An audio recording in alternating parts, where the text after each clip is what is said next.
সবাইকে শুভ সকাল, good morning. So আমাদের আজকের আলোচনা আমরা শুরু করতে যাচ্ছি। আজকের আলোচনাটা আপনারা সবাইকে আমি জানিয়েছি, Teesta river geopolitics and moving towards cooperative water management, এটার উপরেই আলোচনাটা হবে। এই আলোচনায় অংশগ্রহণ করবেন রিনি বিশ্বাস অ্যাক্সেলরড। তার সম্পর্কে আমি দু একটা কথা বলবো। তবে আমরা এখানে যারা আছি বিভিন্ন মস্কো থেকে যুক্ত হয়েছেন আমাদের বন্ধু বিজন সাহা, আহ, নিউ ইয়র্ক থেকে আমাদের অনেকেই যুক্ত হয়েছেন। তাছাড়া আমাদের সাথে দুজন খুব তিস্তার সাথে ঘনিষ্ঠ লোক এবং সেই পাড়ের লোক, তিনজন মোট যুক্ত হয়েছেন। একজন হচ্ছে Mayalbik Lepcha. Lepcha is from Jammu, Sikkim.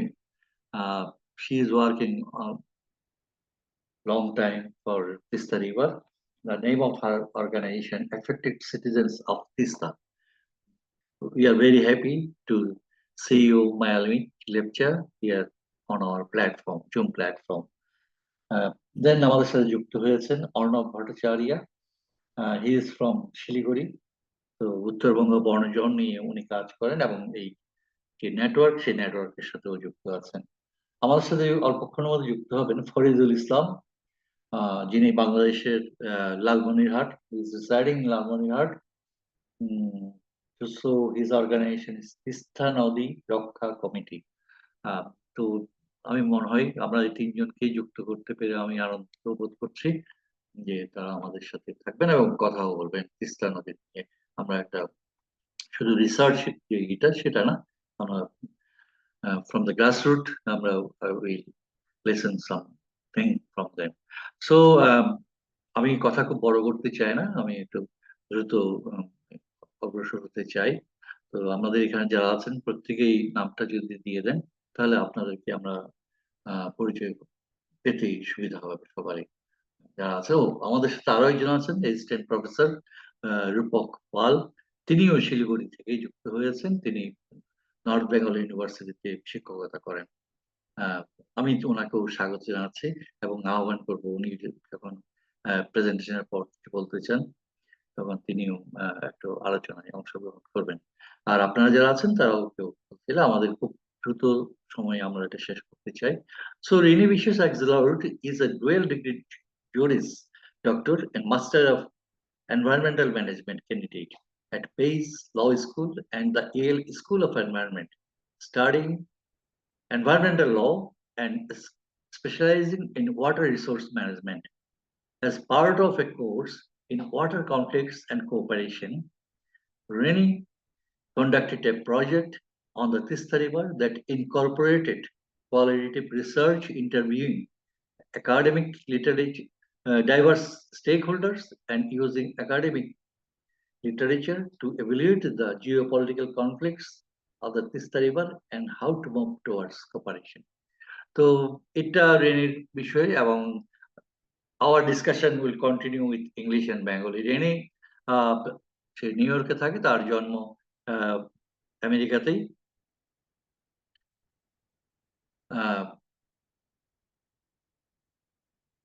So সে বাংলাটা ভালো বলতে পারে না। তার বাংলাদেশি আমেরিকান দুটোই বলা যায়, জন্মসূত্রে সে জন্মে তার এখানে। So she will speak in English. So Mayalmi will also speak in English. Right? If you anyone want to speak in English, you can. যারা বাংলায় বলতে চান তারা বাংলায় বলতে পারবেন। সো এটা বাইল্যাঙ্গুয়াল চলবে। আমাদের কোনো অ্যাকচুয়ালি ট্রান্সলেশনের বাংলা থেকে ট্রান্সলেশনটা করা কঠিন। এখানে যে ট্রান্সলেশনটা আছে সো সেটা খুব করতে পারছি না। আমরা ওয়েলকাম জানাচ্ছি ফরিদুল ইসলাম, তিস্তা নদী রক্ষা কমিটির নেতা, যিনি দীর্ঘদিন ধরে সংগ্রামের সাথে আছেন, তাকেও আমরা এখানে স্বাগত জানাচ্ছি। So I don't want to talk too much. Now the floor is on you, Renee. Renee, if you want to say something about your work, you can start from that also. Thank you everyone for your time. আমি প্রেজেন্টেশনটা আমি ইংলিশে করব। আমি বাংলা বলতে পারি কিন্তু সব প্রেজেন্টেশন আমি বাংলায় বলতে পারবো না। So যদি কিছু ট্রান্সলেশন হেল্প লাগবে, আমরা সবাই আছি, আমরা হেল্প করতে পারবো, can help each other. So I'm a dual degree student studying environmental law at Pace Law School, Arthapur Environmental Management at Yale School of Environment, focusing on water resource management.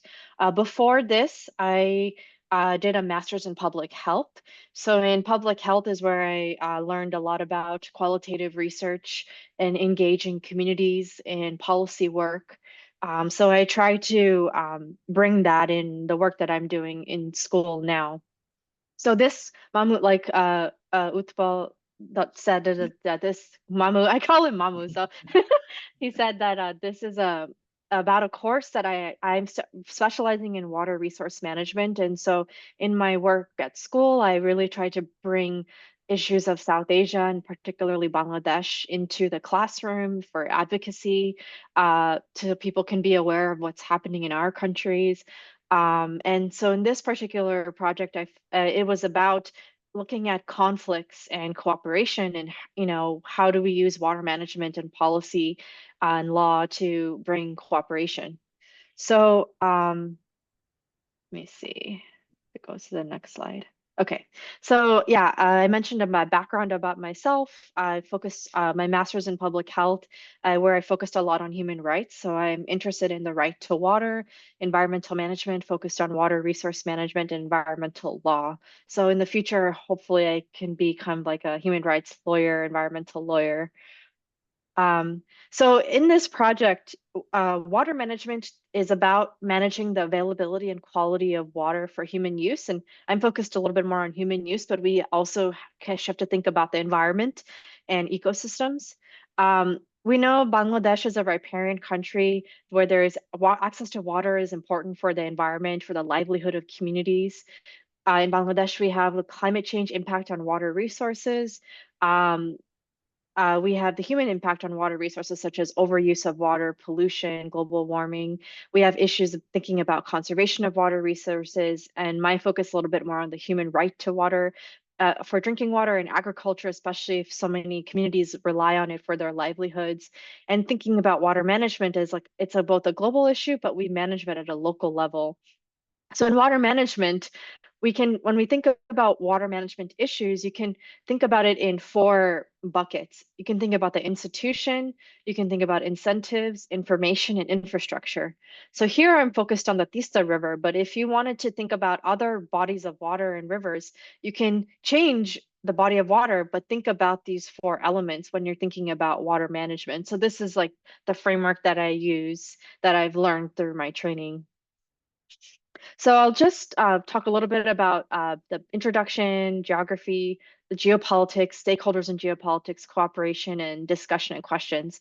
And for this research, I spoke with stakeholders in India, Bangladesh, Sikkim, academic researchers, community advocacy groups. And so you'll see here like respondent, I anonymized them, but they really helped me to understand the geopolitical issues from the ground level. This was a picture of the Sikkim River around spring 2024. So just wanted to show you like how beautiful it is. And also we have very low flows during this time right now.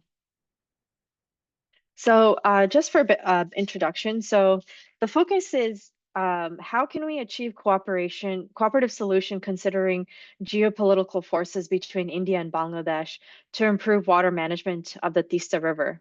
And so I used academic literature interviewing respondents to help me understand this. So the regions I will talk about are India, Bangladesh, and China, and particularly want to focus on West Bengal and Sikkim in this work. And China is not a part of the Teesta Basin, which I'll show you, but it has a role as a regional hegemon, as a regional power in thinking about geopolitical issues between India and Bangladesh.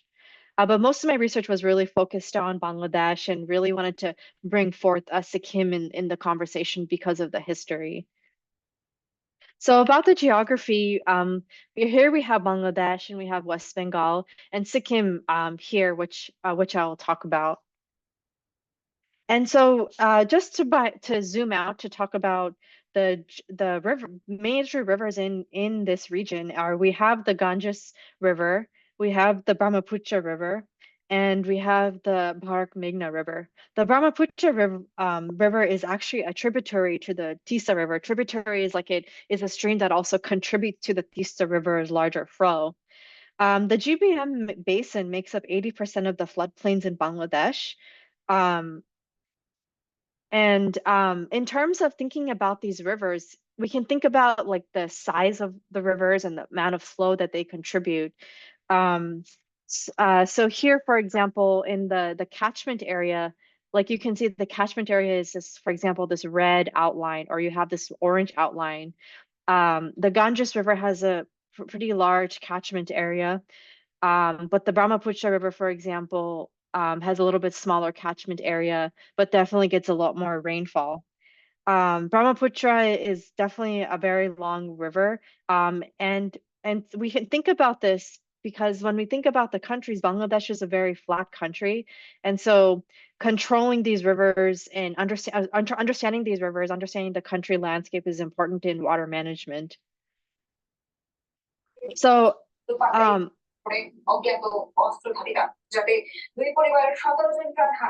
oh, could you please mute?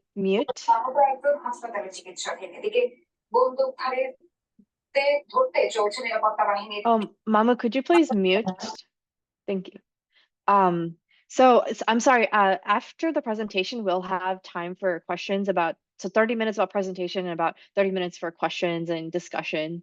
So, so the Teesta River is the fourth largest river, transboundary river between India and Bangladesh. It is primarily a rain-fed and snow-fed river, and it is in the northern. It is important to the northern part of Sikkim, West Bengal, and Bangladesh. Like I mentioned earlier, it's a tributary to the Brahmaputra River, and so it originates in the Cholamu Lake of the Himalayas, and then it flows through Sikkim and through West Bengal. And then it enters Bangladesh, where it travels through about five districts before it meets the Brahmaputra River. There are two structures that are along the river, which I'll talk about are the Gajal Doba Barrage and the Dahlia Barrage. This is also another table from Kalayan Rudra, who is also like a water manager in West Bengal, who actually just also provides more information about the rivers, showing that the Teesta River is around 414 kilometers long. And in terms of the length and the basin river, most of the river is in India, separated between Sikkim and West Bengal, about 83.5%. And in terms of the population, Sikkim is smaller. It has a smaller population, but a lot of the catchment area where the river is in Sikkim here. It has a population of around 610,000. Whereas in West Bengal and Bangladesh, there's definitely a lot more population, and they also are relying on the river. Because of its transboundary nature, the Teesta River supports communities in India, in Sikkim, Bangladesh, and it is very rich in biodiversity. So when we think about water management, we have to manage, from a water basin perspective and think about these tributaries and think about the shape of this river. I wanted to provide a little bit more geography. So the Teesta was previously historically a tributary to the Ganges River, but over time, historically, it has changed its course in the region, and so now it's a tributary to the Brahmaputra River. This is called the Buri Teesta, Old Teesta, where the Teesta River used to be, and it's gone through periodic shifts because of flood. There's a lot of silt deposits that comes from the Himalayas, and so we see a lot of these silt deposits, and we also see this fan type structure here, and because of these silt deposits that are emerging, called these alluvial fans. Um, and so it's important, to think about this history, that Tista has a violent history. It's changed its course over time. It is one of the fastest flowing rivers of the Himalayas, and it does bring a lot of sediment. So next, I'll talk about the role of geopolitics in this conflicts. So we have to go back to history. In 1947, that's when we had partition between India and East and West Pakistan. And there was demand during this time that the Teesta River would be given to East Pakistan, but in the end, it was given to Bangladesh.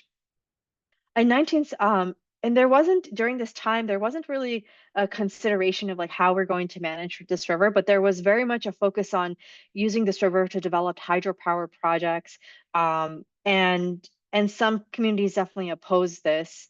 In 1971, Bangladesh became a country of Pakistan. So Pakistan lost half of its country. In 1972 is when we start to see more water management. The Joint River Commission was established between India and Bangladesh, where they start discussing transboundary water issues. So, in terms of the agreements, in 1983, it was kind of an ad hoc agreement, so not really a real agreement, but they established a water sharing diversions between India and Bangladesh. In 1976 was when we had the Gajaldaba barrage was initiated, and 1979 the Dahlia barrage project was initiated. And during this period, Ganges Treaty was really the focus between India and Bangladesh. Teesta River wasn't too much of a focus, but they wanted to use what they learned from the Ganges River to hopefully translate into the Teesta River and develop a committee of experts and a technical group. And in 2011, the former Prime Minister of India actually visited Bangladesh to sign the Teesta Agreement. But this agreement actually fell apart because of a lot of opposition from West Bengal. So in the end, historically, there has been an agreement that has been drafted, but it's something that has never really been signed and actually materialized. And a lot of this is rooted in kind of the geopolitics. So in 1972, where that's when the Joint River Commission was established, we had the Ministry of Water Resource for India and Bangladesh meeting, and their goal was to create a friendship of cooperation between India and Bangladesh.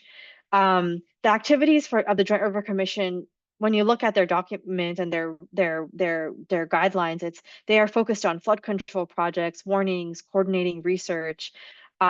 This is, for example, a provision from the Joint River Commission that focuses on studying flood control irrigation projects so that water can be utilized on an equitable basis for both countries. One individual that I spoke with said that, you know, countries are following a soft law approach when they say that they're going to engage in these behaviors with research and coordination. But a lot of times, India is making a lot of the decisions without really being transparent, systematic, and direct. And they're not informing the downstream country, for example, Bangladesh. And so this sometimes can weaken relationships in transboundary cooperation. So India focused on the Gajal Doba barrage. This is actually a picture that was sent from a respondent that I interviewed for this work. This Gajal Doba barrage was initiated in 1976, and it was built and funded by India along the Teesta River to divert flow and irrigation to mostly to West Bengal. They wanted to irrigate 922 hectares of land in West Bengal through 210 networks of canals. There isn't a reservoir, so this is like a gate that's like opening and closing. Bangladesh opposed this project because it diverted 85% of the flow to India. And so this resulted in a lot of flow decline in Bangladesh. So here's like the barrage, and it would bring a lot of flow to West Bengal, but then a lot less flow to Bangladesh. One hydrologist that I spoke with who analyzed this project also said that when they calculated this project, it was incorrectly calculated. They really overestimated the demand of water when the supply wasn't even available. And this wouldn't be enough to meet the water goals of Bangladesh. So there was very much a focus during this time historically on civil engineers building these large gray infrastructure structures. A lot of this is because of this colonialist history from the British rule, but they didn't really focus on the morphology of the rivers, the ecosystems, the communities that are being impacted by not having access to water flow. And so when this barrage was built, we saw a significant reduction in flow to Bangladesh, and this was really harmful. Bangladesh responded with the Dahlia barrage. Um, this is located downstream from the India-Bangladesh border. It was started around 1979, completed in around 1990, and it also had like a canal head regulator and a silt trap, and embankments for projects. And the goal was to irrigate around 750 hectares of land. the high diversions because of India and the Gajal barrage really prevented this efficiency of the Dahlia barrage. So we have a very dry area, sandy area with very low flows here, and it was very ineffective. The hydrologist that I also spoke with from West Bengal, he also said that, Teesta River could not meet the demand because of these projects and the water that's needed for rice cultivation for agriculture. And so both countries really needed to rationalize their demand, but there was very little cooperation between the countries. This is an example, or not an example, but this is the draft of the ad hoc agreement in 1983, um, where they had decided that Bangladesh would get 36%, India would get 39%, and 25% would be unallocated, which is typically like for environmental flow.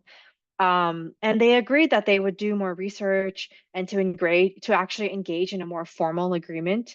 But I spoke with a respondent who actually participated in these agreements, who also served as like a technical advisor as a hydrologist. And he said that, this was a draft that had never really materialized because India was trying to control a lot of the diversions of the water. There was no monitoring that really materialized. There was a lack of enforcement, even considering things like groundwater, financial agreements, conflict resolution, things that we know a lot about now in international agreements. And so this agreement was extended to 1987 so that they could work on this more, but the studies were never really completed. So meanwhile, India was also really focused on the Ganges water agreement, which diverted Ganges River water to West Bengal. The treaty allocates flow between India and Bangladesh from January to May. And in this agreement, it actually has a provision that says that they would consider other common rivers um, to conclude water sharing agreements. So this was the idea that we could use the Ganges Treaty to help inform the Teesta River, but again, this didn't happen. Um, Another respondent that I spoke with said that, even if Bangladesh didn't agree with the Ganges Treaty, they were agreeing that this could, with the Ganges Treaty, to try to get a step forward towards cooperation, even towards other rivers. So, in this research, I also tried to speak with a lot of different stakeholders and how can we move towards cooperation. And so the different stakeholders I talk about are at the national, state, and community level. So in India, it's important to think about how the countries manage water and kind of from when I talk about the four I's, the institutions, infrastructure, incentives, information. Here I'm looking at institutions and thinking about, I spoke to environmental lawyers in India to understand like how do they approach water. So India has a separation of powers similar to the United States between the central government and the state government that's in their constitution. So the Constitution, their enumerated powers, and if there's a conflict between the central and the state government, the central government can actually override the state law. The central government can actually legislate on matters that are not enumerated in the Constitution. They have jurisdiction over transboundary water issues, the central government does, and for example, entering into treaties and agreements. And they can also regulate interstate waters and argue that this is for the public interest. In contrast to Bangladesh, they're much more centralized and focused on water in a more central way. So there's a lot less separation of powers, um, and and so in West Bengal, for example, they've always been a part of the TISA agreements, and they've always been able to kind of block the TISA agreements because they use their state power to say that, we need this water for irrigation. And so the central government doesn't necessarily override the state government, the West Bengal level, because there's so much kind of power there, and a lot of other political issues, for example, getting support for elections and party support. And so a lot of these play into the role of actually trying to focus on the river and the health of the river. And India also has, for a long time, has been focusing on this other project called the Inter-River Linking Project, where they actually want to divert water from water surplus areas to water scarce areas to address drought and the growing population, to deal with. And so the Teesta River is actually a part of this part of this project. It's part of the Himalayan component where they want to actually divert river from, for example, the Himalayas and the Teesta River and actually develop water for storage. And this is very much a unilateral process by India. It doesn't consider social costs such as displacement of people, loss of agricultural land, the impact on other countries like Bangladesh and Sikkim. It doesn't make sense to divert water from a water management perspective from miles away to other watersheds. We need to keep water within the watershed at a local level. And I mentioned that China is also a stakeholder. China is historically, from what I saw, this is before the recent events in Bangladesh, where a Bangladesh Ministry of Water Resources has sought a loan from China to implement a Teesta River comprehensive management project to focus on navigability, embankments, building canals. Um, and one of the challenges, concerns with this project is here we have the Siliguri corridor, the chicken's necks, where the project would actually be built around this area. But there's actually concern that China would gain control of the Teesta River, that maybe Bangladesh would also lose its friendship with India because there is this underlying good neighbor policy where Bangladesh relies on India for other kinds of social and economic resources. There's concern that this could be a debt trap for Bangladesh where they might have to owe China millions and millions of dollars of money if they engage in this kind of project. Border security issues with other neighboring countries like Nepal and Bhutan. And studies haven't fully been done to evaluate the environmental impact, or if they are, it's not necessarily made public, to the community. I also, in this research, really wanted to emphasize Sikkim because historically, they've I felt like they were really neglected in a lot of these agreements and discussions. In Sikkim, it's been actually a target for a lot of projects, particularly hydropower projects. These projects a lot of times get proposed. Some of the projects actually go through, but some of them do not go through. They're incomplete. And speaking to community members from the Lepcha community and other water manager researchers, they're trying to bring more transparency to what's actually happening in Sikkim, to their rivers and to their land and to their people and these projects. A lot of these projects were also supported by earlier leadership. For 25 years, they approved a lot of these hydropower projects. And now they're continuing to approve projects. And some of the individuals that I spoke with said that there is like a relationship where Sikkim can actually benefit from financially, but sometimes financial benefits are not necessarily realized in the communities. Um, and in Sikkim in 2023, there was a glacial lake outburst flood that happened that destroyed a lot of the hydro dams and communities, and it's still being rebuilt. And this was a moment where, it could bring more awareness to like how harmful these projects are to the community, how poorly they're managed, and thinking about the environmental harms and thinking about the communities, and that, moving towards big structures like hydropowers and barrages and dams can actually be more harmful, and it takes away water from the communities. Um, and I also spoke with community members from the Effective Citizens of Tista. Gyatso actually lives in Sikkim now, and he also said that Tista River has a religious and a spiritual and a cultural importance to the people of Sikkim.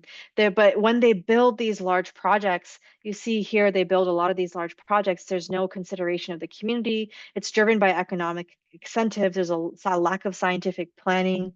And the Himalayas are going through geomorphic processes. They're vulnerable to natural disasters. So we have to think about water management and think about the role of Sikkim and these larger projects on the Teesta River to really move towards cooperation. The effective citizens of Tisa have protested against these large projects. The Lepchas are one of the largest tribes in the Tisa River. They're the first inhabitants, and this river is very sacred to their community.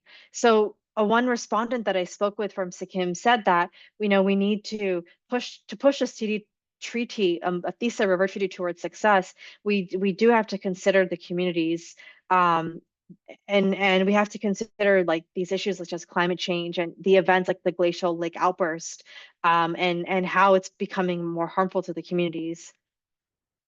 I also tried to research in West Bengal what the impact of these projects like the Gajal Doba barrage is on the community. There was a study done by a researcher a long time ago who actually looked at the impact of the Dalia barrage and the Gajal Doba barrage, where he also interviewed respondents. And he said that in his research, respondents such as farmers and people that live in these communities said that the canal breaks, the water distribution is not fair, they're not actually allocating water fairly and appropriately.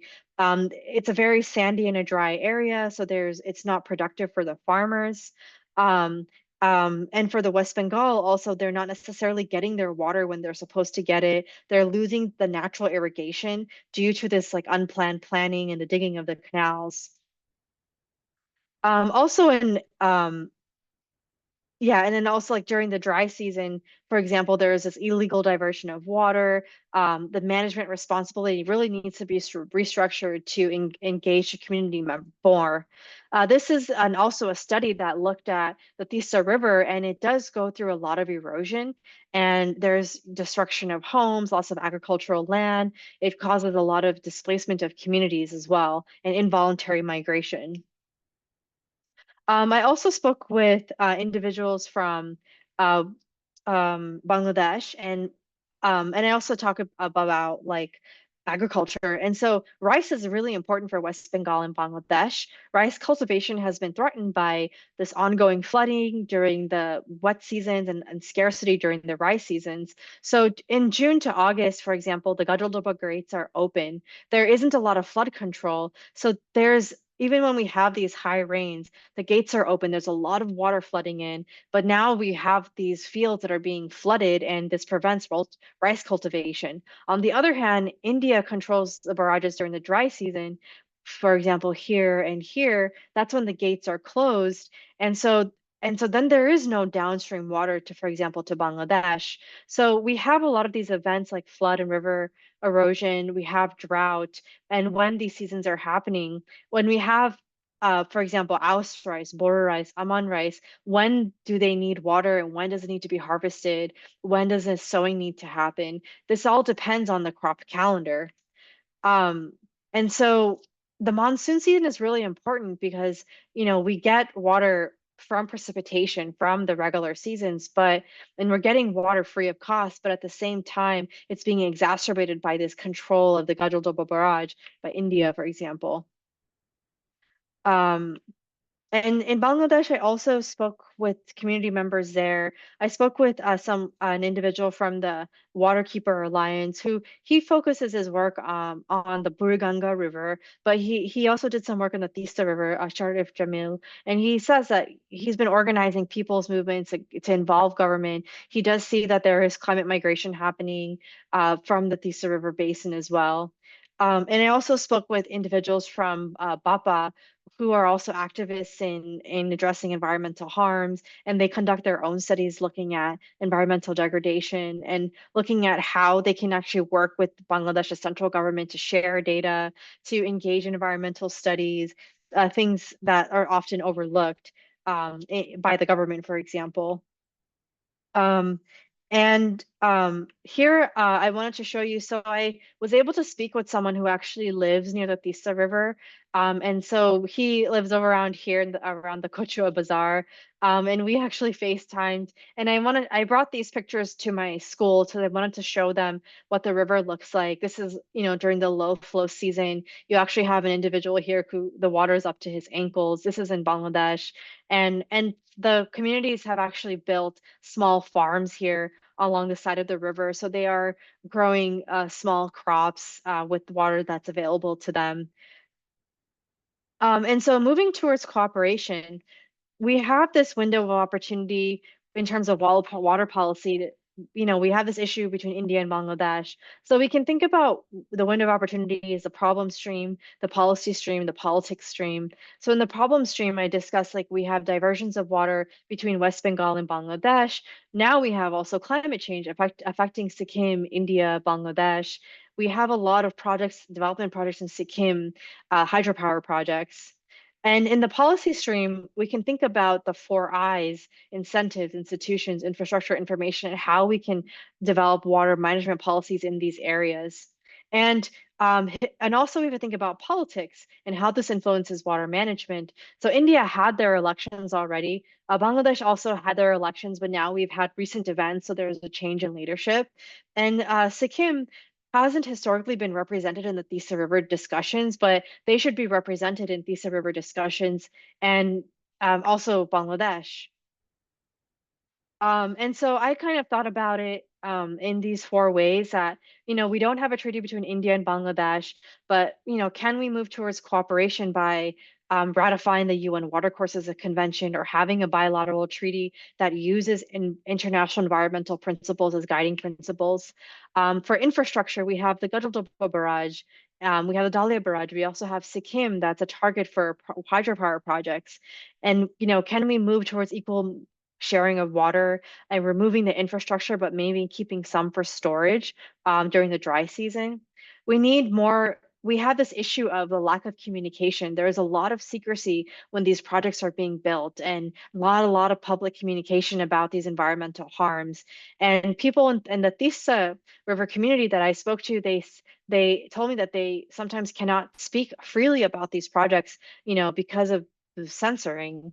And so, can we move towards joint management of the Gajaldhapa Barrage, or, take down these structures, or improve data sharing between scholars, communities, and have even like a river basin organization, which other countries have.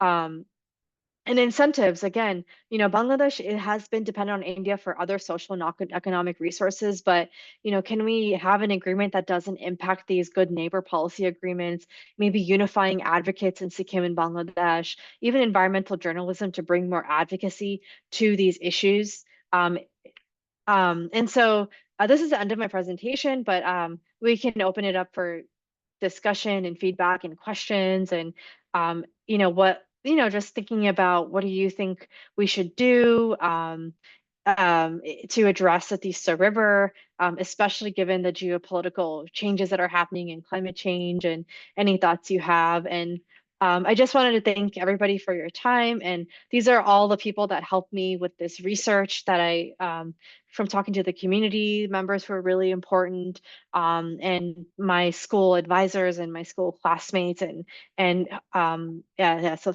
thank you so much for your time. I'm going to stop sharing now. Sorry.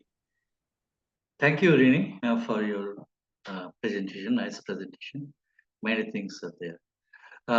So we can start our discussion and question and answer. So this event is organizing by Pragati Jatri, quarterly Nagorik, and Harun City Parchokro, 3 organizations. So Pragati Jatri actually has a YouTube channel. If you want to watch this video later on, you can watch this video also. So, and you can share this video to the stakeholders and other friends to discuss. Actually, not only this, we have 54 rivers which are sharing water, India and Bangladesh both. So there are lots of problems. First, this is a big problem now, big issue for its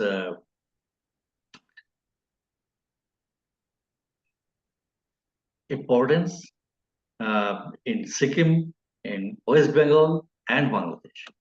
So, however, we have listened from Reni. আমার মনে হয় আমরা কিছু কিছু বাংলায় বলতে পারি যে আমরা এখন এই বিষয়টা নিয়ে আলোচনা কেন শুরু করলাম আমরা, বিকজ লিডারশিপের চেঞ্জ হয়েছে বাংলাদেশে। এতদিন ধরে এক ধরনের লিডারশিপ ছিল বাংলাদেশে, এখন সেই চেঞ্জ হওয়ার পর আমরা we can hope that this leadership will take a proper initiative to negotiate India, if necessary, with China, to tackle the geopolitics and to address the geopolitics, and to make a good treaty or agreement regarding the water sharing. So Now we want to listen from the upstream. From Jongo, Mayalmik Lepcha is with us. She is working on this issue from long time. So I can invite Mayalmik Lepcha to talk about the issue in Sikkim, how actually Sikkim government uh, addressing the issue there. So far we heard from Reni, there are a lot of dam for hydraulic electricity and other things. Uh, 13, and you told us that 13 or 14 dam already constructed or under construction in Sikkim part, and also diversion of water at that area also. So we will actually listen from her. So, Didi, may I meet lecture? Can you take the microphone? Floor is on you. Okay, hello everyone, Kamri. So I'm Mailmit. I'm from Zongu Valley. So Zongu is in the northern area, northern Sikkim. So today it was like I'm very happy personally because it is my long time dream whenever I go and attend regional or national or international. I always talk about the river town, Tista being a river transboundary, because I always tell the people of in the Bangladesh should really know what is happening upstreams, because the way they have exploiting the river Tista, the way the Reni just explained in her power presentation regarding the number of dams that has come up in the state of Sikkim, it's alarming. And what happened in 2023 October 4th, it was like one of the big lesson that we need to learn. And yet, if the government, if the center government, if the state government have listened to the voice of the indigenous community, the Lepchas, this would not have been, this disaster would not have happened, So, since Reni has shared that there's a hydropower project in Sikkim. Like we have more than 30 dams, in the small state like Sikkim, and we as an affected citizen of Tista has been voicing this against this series of dam coming up in the region for a very long time. Like it's been me personally being an environment activist and social activist for like 17 years. It's not a joke, because I could see that if we don't raise a voice, if we not, it's not going only affect the indigenous community, but it's going to impact the entire the community who's been settled in the river Tista, who has been. And I always feel that it is not only responsible for the indigenous community to raise this concern, it is everybody in Sikkim, West Bengal, and Bangladesh. It is their responsible also to raise the issues of River Tista if you all are depending on the River Tista. So hydropower dams is one of the biggest challenge right now in Sikkim. But the other challenge is like we have more than 58 pharmaceutical companies which is built in the River Tista and Rangit and its tributaries. At the bank of this river, we have more than 58 pharmaceutical company, and there's more pipeline coming in Sikkim, and the waste that the chemical waste that flows in the river Tista and Rangit and other tributaries, nobody's concerned. So yeah, these are the reason that like we've been doing it. And as said, that river Tista is like, for us, it's like, it's not just river, it's just like river is our family, it's a identity. The river Tista is like our culture. We've been created, our creation stories are based on this river, for I think that is the biggest belief that we have, the strong belief that we have.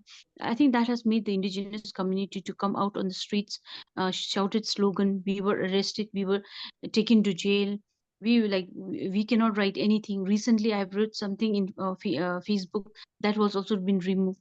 So we don't really enjoy democracy in Sikkim, so because we are in minority, and the majority people are like they're least bothered, and what happened last year is like, and we were in hunger strike for 915 days. We could scrap at least 4 hydropower project which was inside the Kanchenjunga National Park, which is a declared by, it's a heritage site by the UNESCO in 2016. So but we've been doing what in our capability, and even today, they get very scared to raise issues. So these are the threat that we have been facing. We've been to the Delhi. We talked to the union minister. We gave so many representatives, so many memorandum, but they hardly listen to us. And even a governor who comes from the center, every time he comes, every time we write an issue to him, but nobody listened to the voice. But at the end, what happened in 4th of October last year, it's almost a year. So there was the glacier lake outburst. So in 2009, we had raised this issue to the we had filed a public interest litigation in the High Court of Sikkim. Unfortunately, we lost the case in 2012. Not even the court listened to the voice of indigenous community. We have raised the concern in that petition, saying that to come up the highest mega dams, that is 1200 mega dams in Chungthang, it is not feasible and it is not thing, because we have raised a concern of the glacier lake outburst. Today, after today also, it's like the government itself, the minister itself, from the science and technology, they are saying that there are still 16 such glaciers lake which is in the verge of burst. Imagine 16 lake. What happened in last year? So many bridges got washed away. The Chungthang whole 1200 the hydropower got washed away. This 1200 project was a failed project. They continued.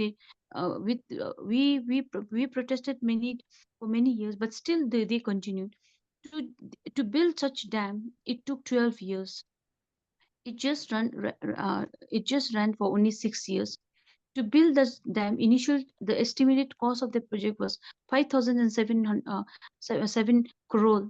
By the time when it commissioned in 2017, the cost of the project went 14,000 crore.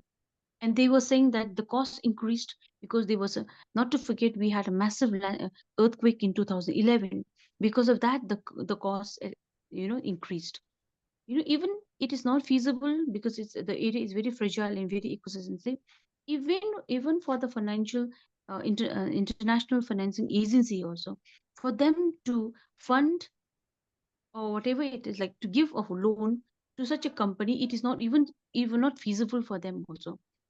So right now people have lost their life, lost everything. you know the f- right now I feel that when people lose when I see people losing their life, I don't feel anything, because we've been talking and we have given up, we have to give up our school, colleges to voice this, not for the indigenous community but for entire people who living in the bank of River Teesta. And it's a very shameful to the government that today they don't even have a data of how many people died, how many was missing. And it is unfortunate and it is unacceptable for the government, for the Indian government not declaring this disaster, the last year 4th of October disaster, as a national disaster. That is also one of the biggest, we have that in our mind, that why didn't they declare this disaster as a national disaster. These are the things that really kills us.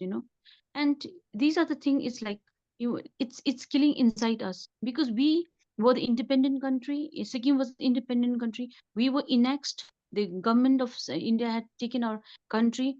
They said that they are going to look after us, they are going to protect our laws, they are going to protect the indigenous community. With that, they have taken our country. But now, instead of protecting our rights, the indigenous community and Sikkim, they are looting.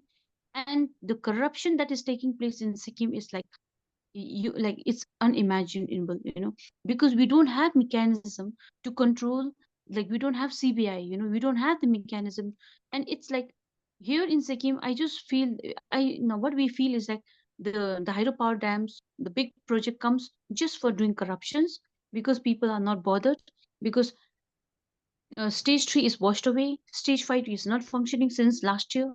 Stage 6 is not functioning. Lower Tista Dam and Lower Tista dams are little functioning.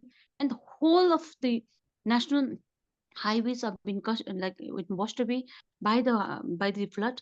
Even today, because of monsoon. So few days, like we had continuous of 3 days of continuous, the highway is cut, it's been cut.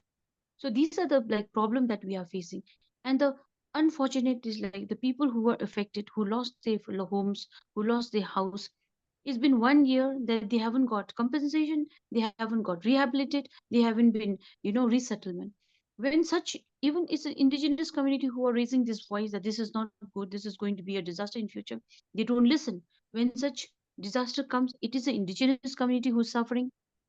And right now, if you see in Zongo, we are connected with outside world with the bamboo and the cane beach. Whenever I have to come out from the Zongo, I have to cross cane and bamboo bridge. That too is made by the indigenous community. And Indian armies, they are using the bridge that has been used by the indigenous community. Where are the technology and where are the advancements? In the in the in the in the in the face of disaster. So these are the lot of these are a lot of the challenges that we are facing, but it doesn't mean that we will not stop our raising a voice. And I am very happy that we such discussion has to be more and more. I think more youth should be involved because more youth should know what is happening in upstream. I'm very confident. I'm very think that if such disaster comes, Jongu are in the valley. We are in safer place, but people in the downstream people, you are going to be the most affected. It's going to be flooded because still 60 because Sikkim has the largest number of glacier lake because of climate change, because of global warming, and the temperature that we are facing in my village. We never used to use this fan and all. We never used to, even in Gantok also, we never used to use fan. But now every this year we had to use fan. Even in Zongo, my place, people started buying fan because it has become very hot. So these are the concerns that really wanted to share. And so I think we need to put not only with Sikkim and West Bengal and Bangladesh. I think we need to put a lot of pressure to the this international financing agencies. If these financing agencies, if they don't, you know, if they don't fund the company, I think the project will not come up. But it's sad that I had a privilege to attend COP28 in Dubai, but I had an opportunity to talk to the Asian development, the one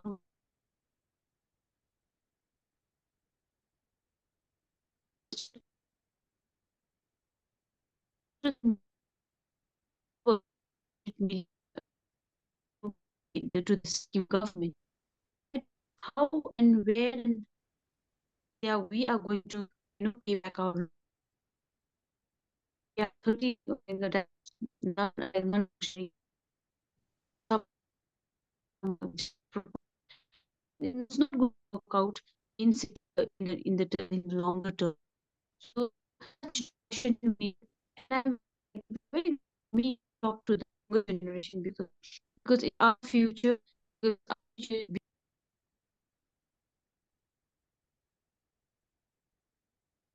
I think Miami is disrupted.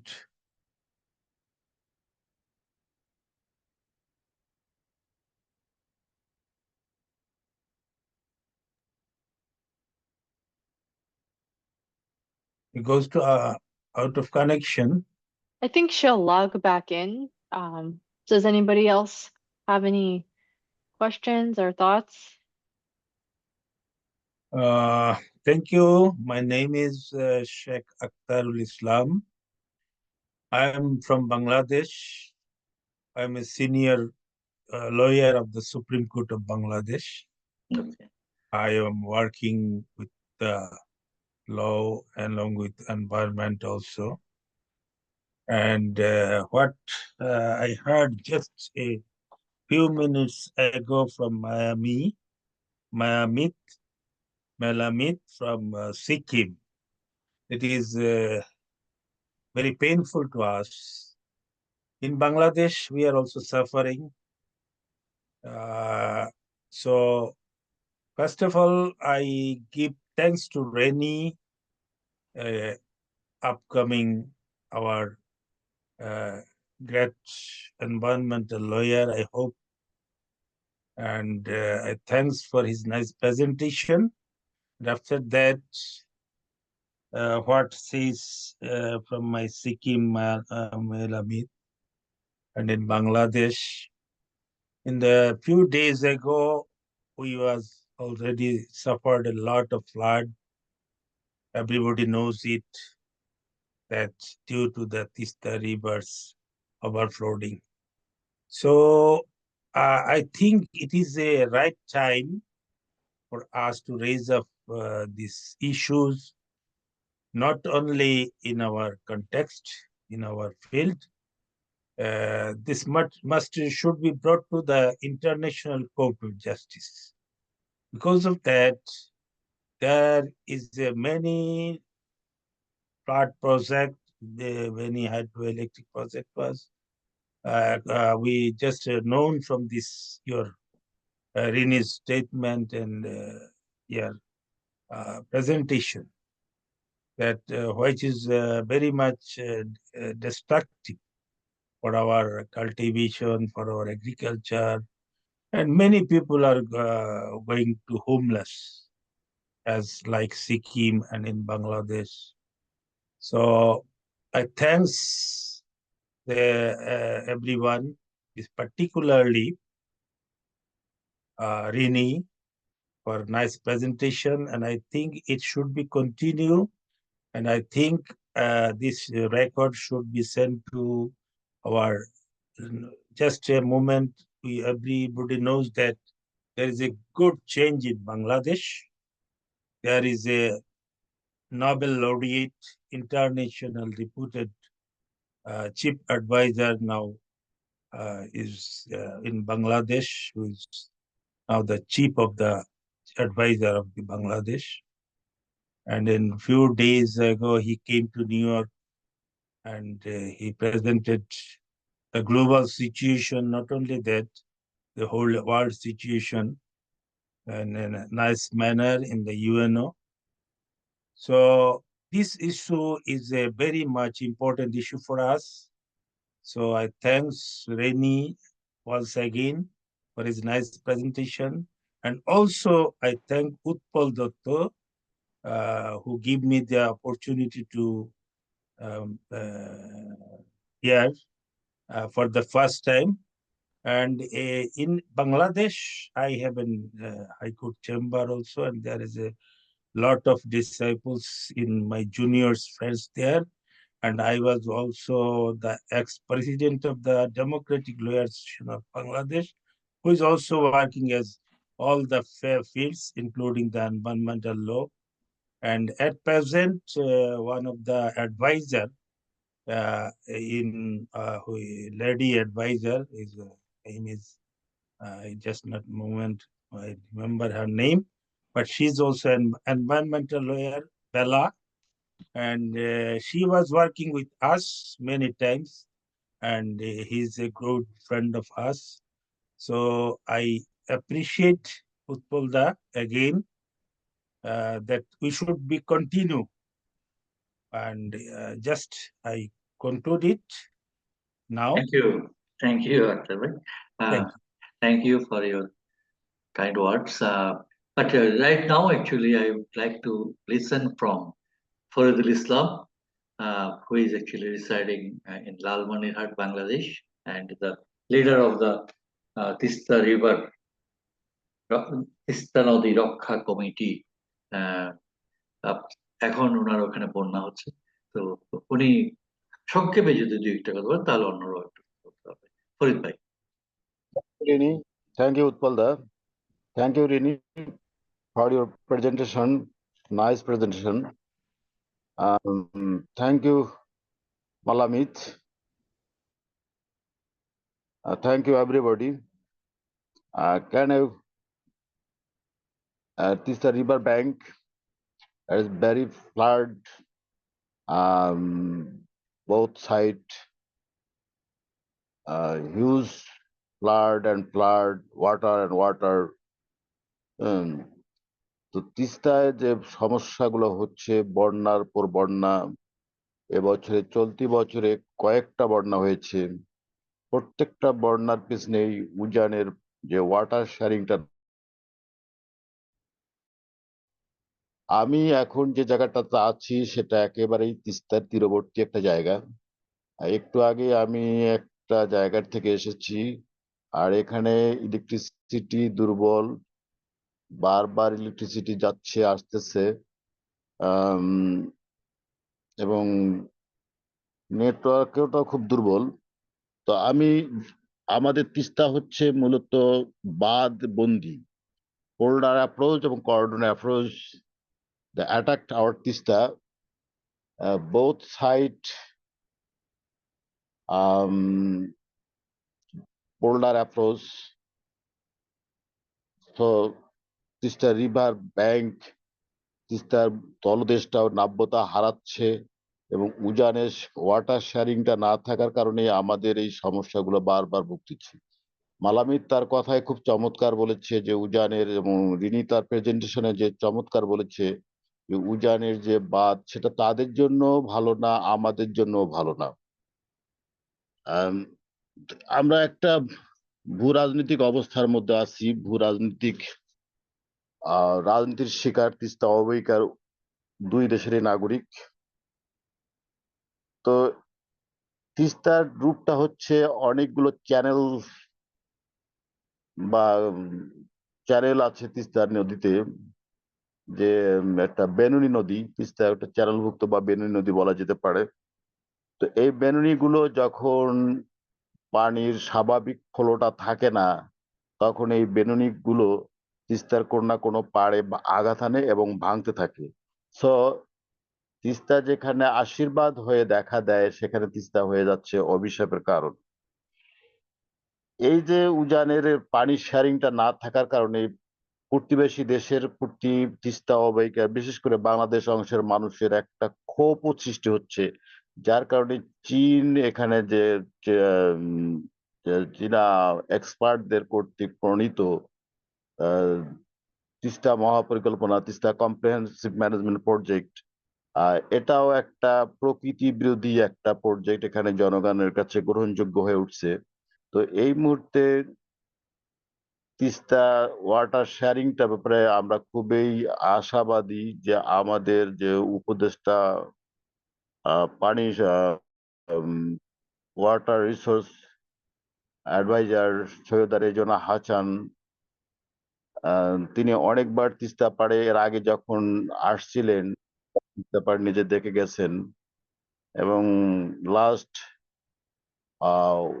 World river day তিনি চমৎকার কথা বলেছেন, তিস্তা নিয়ে কথা বলেছেন, তিস্তাকে নিয়ে তাদের পরিকল্পনার কথা বলেছেন।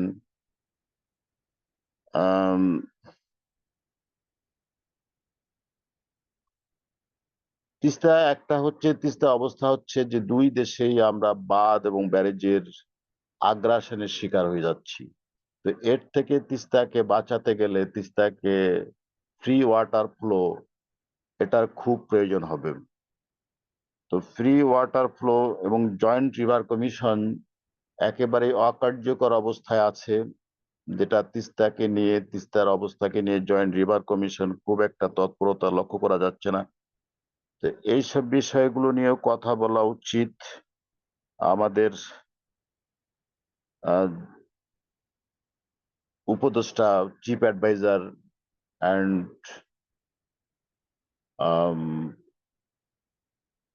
পানি সম্পদ উপদেষ্টা উভয় ব্যাপারটা ওয়াকিবহাল, এবং আমরা আশা করছি যে বর্তমান যা অন্তর্বর্তীকালীন সরকার, এটা অনেকটাই পরিবেশ বান্ধব সরকার। পরিবেশ আন্দোলনের সাথে, নদী আন্দোলনের সাথে যুক্ত অনেকেই এই উপদেষ্টা পরিষদে আছেন।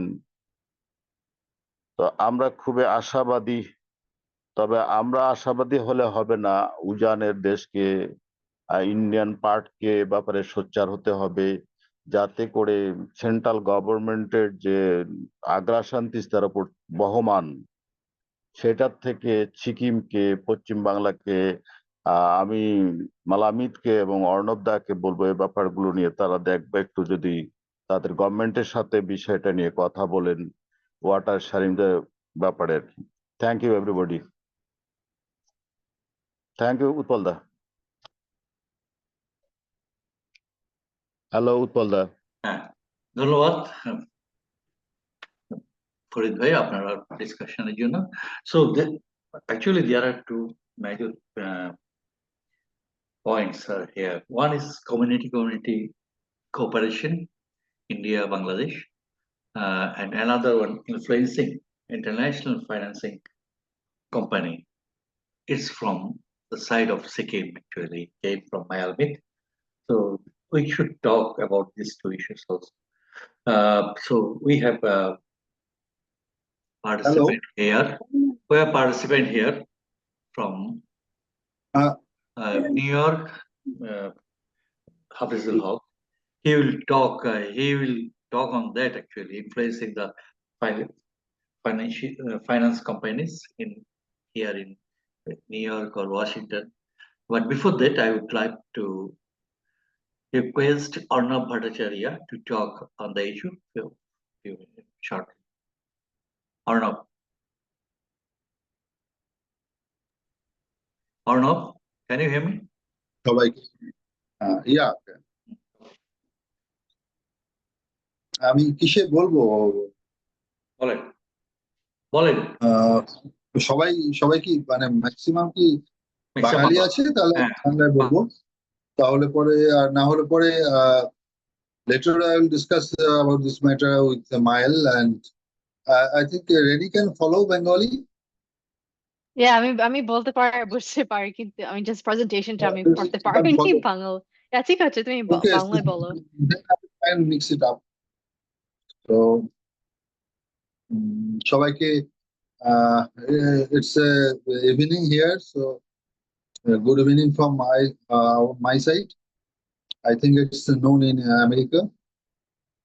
So আমি একটা বিষয় যেটা বলতে চাইছি শুরুতেই, যে নদীটার স্বাস্থ্যটা ভালো নয়। তো আমরা সবাই নদীটার বিষয়টাকে ইগনোর করে যাচ্ছি, মানে নদী বিষয়টা কোথায় আছে, নদীটার স্বাস্থ্যটা কিরকম, নদীটার ওপর কি কি ইন্টারভেন হয়েছে, সেই বিষয়টাকে প্রথমে কিন্তু অ্যাড্রেস করা দরকার। সেটা কিন্তু আমরা করছি না। এই কোনো জায়গাটাতে আমরা ড্যামের ব্যাপারটা বলে এসেছি, ড্যামের ব্যাপারটা যেরকম মাইল কথা বললো, কিন্তু প্রজেক্টে ড্যামের ব্যাপারগুলো মেনশন করা ছিল, কিন্তু তার জন্য নদীর যে ক্ষতিটা হচ্ছে সেটা কিন্তু আমরা খুব একটা মেনশন করা হয়নি, মানে তার জন্য কতখানি ক্ষতি হয়েছে এবং নদীর স্বাস্থ্যটা কি অবস্থায় আছে। যেই ওয়াটার ডাইভার্সন নিয়ে যে কথাটা হচ্ছিল,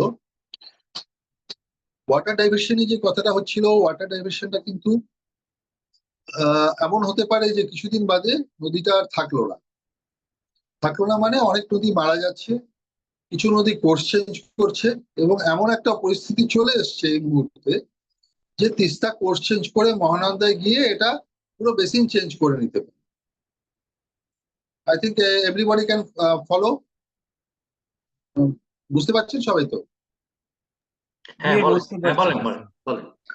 তো নদীটা যেহেতু কোর্স চেঞ্জ করে একটা, তো এরকম একটা পরিস্থিতি চলে এসছে কিছুটা স্ট্র্যাটেজিক লোকেশনে, যে টার্ন নেওয়ার যে সম্ভাবনা তৈরি হয়, সেরকম একটা সম্ভাবনা গত 8-10 বছর থেকে দেখা যাচ্ছিল। এবছর সেই সম্ভাবনাটা অনেক বেশি মাত্রায় প্রবল, এবং গত 1-1.5 মাস থেকে আমি সেই জায়গাগুলো ভিজিট করছি, এবং তাতে দেখছি যে নদীটা যে কোনো মুহূর্তে টার্ন নিয়ে এরকম সম্ভাবনা আছে। সেটা 10 বছর বাদেও হতে পারে, কিন্তু আবার 2 বছর বাদেও হতে পারে যে নদীটা টার্ন নিয়ে মহানন্দার সঙ্গে আরেকটা যে নদী আছে শিলিগুড়ি শহরের মধ্যে দিয়ে গেছে, সেই নদীটার সঙ্গে মিশে গেল। তখন কিন্তু পুরো ইস্যুটাই চেঞ্জ হয়ে যাবে। তো সুতরাং আমাদের প্রথমে বিষয়টা নদীটাকে জানতে হবে, নদীটার কি শারীরিক অবস্থা এই সময় সেটা জানতে হবে, নদীটা কিভাবে বয়ে যাচ্ছে এবং নদীটার ওপর কি কি এক্সটার্নাল ইন্টারভেন করা হয়েছে, তার ফলে নদীটার বর্তমান পরিস্থিতি কি, সেটা না জেনে আমরা যদি শুধুমাত্র ওয়াটার ডাইভার্সনের বিষয়টাকে ফোকাস করি, তাহলে কিন্তু আমরা অনেক বেশি ডাইভার্টেড। কারণ নদীর ওপর অলরেডি যে ব্যারেজটা হয়েছে, ব্যারেজটা যখন করা হচ্ছিল সে সময় কিন্তু ড্যামটা পরিকল্পনার মধ্যে ছিল না। তার 30 বছর বাদে, 25 থেকে 30 বছর বাদে কিন্তু ড্যামগুলো আমাদের মাথায় আসে এবং ড্যামগুলো ওখানে করা হয়। এবং ড্যাম এবং ব্যারেজ এই দুটো কিন্তু ইন্টারক্ল্যাশ করছে একটার সঙ্গে একটা। যখন ড্যাম থেকে জল রিলিজ করা হয়, যখন ওয়াটার রিলিজ করে যে সময় ড্যাম থেকে, তারপরে কিন্তু ব্যারেজ থেকে ডাইভার্ট করতে পারে। এবং একটা ড্যামের সঙ্গে আরেকটা ড্যামের কোঅর্ডিনেশনটা এরকম ভাবে হয় যে একটা ড্যাম থেকে যখন জল রিলিজ করে তখন ডাউনস্ট্রিমে জলটা রিজার্ভারে জল স্টোর করে এবং সে পাওয়ার জেনারেট করে আবার জল রিলিজ করে। এরকম যখন সিরিজ অফ ড্যাম থাকে, একটা থেকে একটা এরকম রিলিজ করে যখন জল ছাড়ে, মানে আজকের জল 3 দিন বাদে যখন গজলডোবায় পৌঁছয়, পুরো হিসেবটা কিন্তু অন্য হয়ে যায়। নদীর চরিত্রটাও বদলে যায়, নদীর কোর্স চেঞ্জ করার ধারাটাও বদলে যায়, নদীর বৈশিষ্ট্যটা সম্পূর্ণ আলাদা হয়ে যায়। যখনই নদীকে আমরা একটা জায়গা থেকে রিলিজ করা হয়, নদীর চরিত্রের পরিবর্তন হয়। নদীকে যখন আমি নতুন কোনো জায়গা থেকে রিলিজ করি, নদীর বৈশিষ্ট্য পরিবর্তন হতেই হবে। এখন এইখান থেকে আমরা এই বিষয়গুলোকে যদি মাথায় রাখি এবং নদীর স্বাস্থ্য পুনরুদ্ধারের যদি একটা দাবি প্রথমে জানাই, আমরা পরবর্তীতে এই বিষয়টা নিয়ে আমরা আলোচনা করার সুযোগ পাব যে ওয়াটার ডাইভার্সন কি হবে, কতটা জল কে পাবে। এবং এটা তো হয়েছিল কারণ পশ্চিমবঙ্গ এবং আমাদের কেন্দ্র সরকার, দিল্লির কেন্দ্র সরকারের মধ্যে এবং পূর্ববর্তী যে ইউপিএ সরকার ছিল এবং তার সঙ্গে আমাদের পশ্চিমবঙ্গ সরকারের মধ্যে একটা সবসময় কনফ্লিক্ট থেকেই গেছিল এবং যার জন্য এই বিষয়টা কখনো ম্যাচিওর করেনি বাংলাদেশে ওয়াটার রিলিজের ব্যাপারে, যেটা যত স্মুথলি গঙ্গা ফারাক্কা ব্যারেজের ক্ষেত্রে হয়েছিল। তো আমার বক্তব্যটা এটাই, আমরা যদি একটা কনভারসেশনে আসি এবং আপনাদের অনেক প্রশ্ন যদি থাকে কোনো এই বিষয় নিয়ে, তাহলে পরে আমরা এটা নিয়ে একটা ডিসকাশনের জায়গা থেকে আমরা প্রত্যেকে আমাদের বক্তব্য বলে দেব। যেমন মায়া খুব ব্রাইটলি বলেছে যে ওদের ওখানকার পরিস্থিতি, আমি জাস্ট ওই ব্যাপারটাকে নিয়ে নতুন করে আর বলছি না, আমি জাস্ট একটা কন্টিনিউশন আসতে চাইছি যে এই নদীটার স্বাস্থ্য পুনরুদ্ধারের ব্যাপারে আমরা যদি কিছু করতে পারি, কারণ আরো কিছু ড্যামের পরিকল্পনা রয়েছে। প্রথমে আমাদের যেটা দাবি হবে, আমরা আমাদের দিক থেকে চেষ্টা করছি, এটাই ইন্টারন্যাশনালি যদি চেষ্টা করা যায়, যে প্রথমে আমাদের এই নতুন কোনো প্রকল্প এই নদীতে আসবে না এবং পুরোনো যে প্রকল্প আছে সেগুলো কতটা ভায়াবল এবং কতটা আমাদের লাভ দিচ্ছে সেটা দেখে এই প্রকল্পগুলোকেও একটু আরেকবার চিন্তা করা দরকার যে এই প্রকল্পগুলো থেকে সত্যি কোনো লাভ হচ্ছে কিনা এবং এই প্রকল্পগুলো সত্যিকারে ভায়াবল হবে। এইটা নিয়ে যদি নদীটার স্বাস্থ্য পুনরুদ্ধারের একটা চেষ্টা করি, তখন আমরা এই বিষয়গুলো নিয়ে আলোচনা করতে পারি। আজকে নদীটা যে জায়গায় দাঁড়িয়ে আছে, আমি এই জায়গাটা এই জন্যই বললাম যে নদীটার কোর্সটা চেঞ্জ হয়ে যেতে পারে।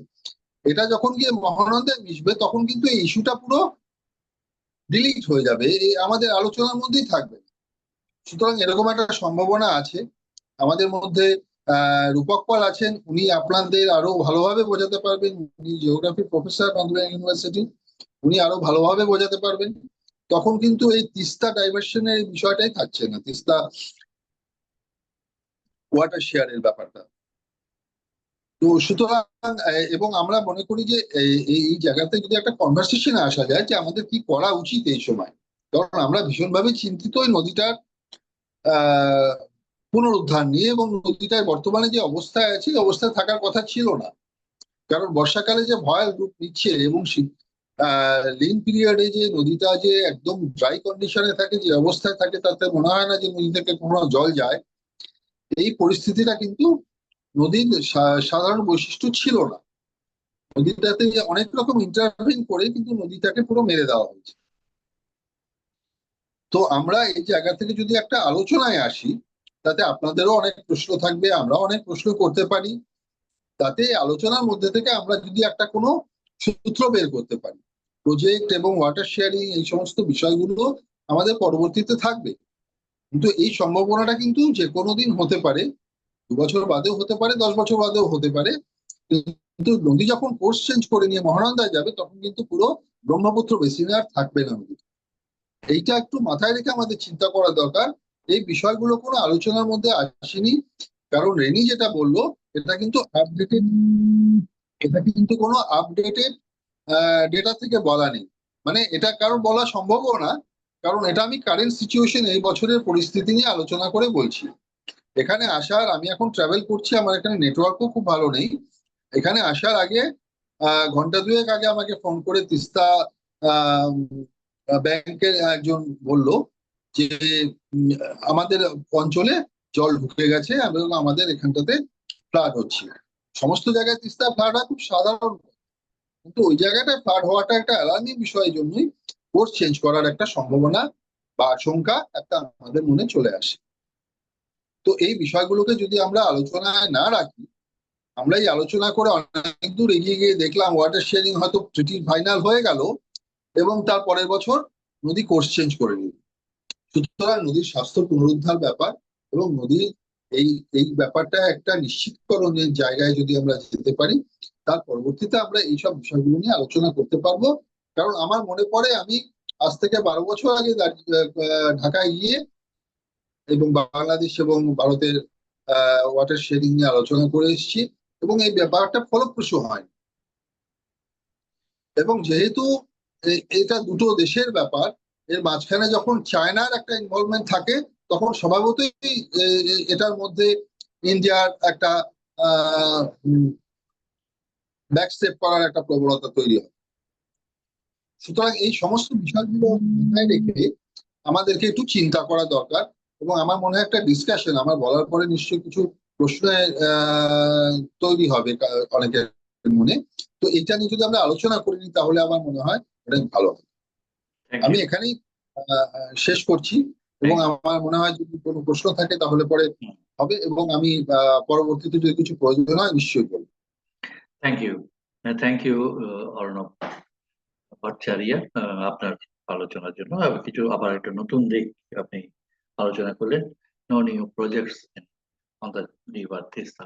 এটা একটা ইস্যু, এটা এবং আন্তর্জাতিক আইনে অনুযায়ী যদি চলতে হয় যে কোনো প্রজেক্ট নেওয়ার আগে দুটো যারা নদী শেয়ার করছে তাদের সাথে একটা ডিসকাশন করতে হয়, স্টেক হোল্ডার ডিসকাশন করতে হয়, কিন্তু সেটা করা হচ্ছে কিনা আদৌ বা করার কোনো প্রয়োজনীয়তা বোধ করছে কিনা আপার স্ট্রিমের যে কান্ট্রি ইন্ডিয়ান গভর্নমেন্ট, সেটাও আমাদের দেখতে হবে। এবং সেখানে আপনাদেরও একটা রোল আছে। আমি বলছিলাম যে community cooperation, you can influence your government, যে না এটা ওইভাবে করা যাবে না, সেটাও হতে হতে পারে। তো অ্যাসিস্ট্যান্ট প্রফেসর রূপক পাল আমাদের সাথে আছেন, আপনার কথা বললেন অর্ণব ভট্টাচার্য।